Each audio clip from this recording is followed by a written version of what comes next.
love yourself. And once upon a time, there was a time where I knew how to love everybody else better than I knew how to love me. Right. Yep. And that's a journey of womanhood, and everybody goes through it, but I'm still in the process of that journey. So I guess we can take a peek back to one of those times when I loved somebody else more than I loved me. And back to the sad portion of the feature, huh? Okay. Thank you. This is a poem that I actually took a 2-year break on. And yeah, it's kind of funny how it ended up happening with it. I wrote the first part and then I neglected it. And then I just finished writing it sitting back over there in my chair. So this will be new to everybody because this hasn't been edited or anything. So this is a treat for y'all for coming and showing up to my feature. Thank you so much. I do appreciate your presence here. All right. Oh, and hey, if you have title suggestions afterwards, you can definitely hit me up. I'll take them. He places his head on my chest, in between my breasts, and I want him to know that every quasar, every nebula, every galaxy, and this universe itself came from a pulse, and we are alive. I want this incessant being to be all that he knows of marching off to war. Wish that he would realize that the sky contains a star-spangled banner far more beautiful, and he never had to fight for that. Never had to pledge allegiance to a nation that tried to overthrow God like blankets of smallpox over natives, or stand for a republic that's more concerned with the wicked and riches. But our differences are not indivisible.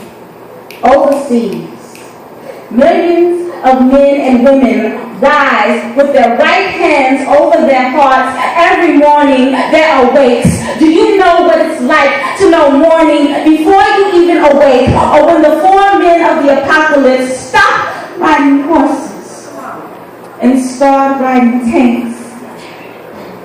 But he is a man in love with Lady Liberty. Won't listen when I say she's just using you. If you weren't black like oil or poor enough to be considered a disposable man, you can take up her hands or carry her arms, but he's willing to flirt with her because of her promise of democracy. He can't acknowledge the hypocrisy of using armed forces to fight for peace. The sweet release of death is only soulless to those who are caged. So you tell me how that's free. And he said that I just don't know.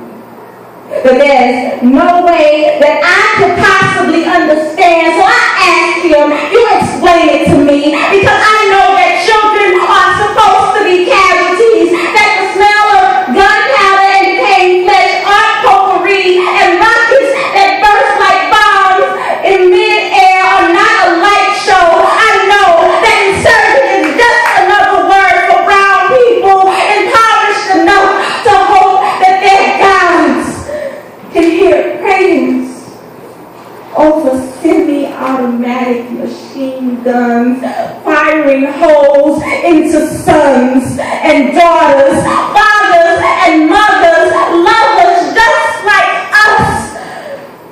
Just like us.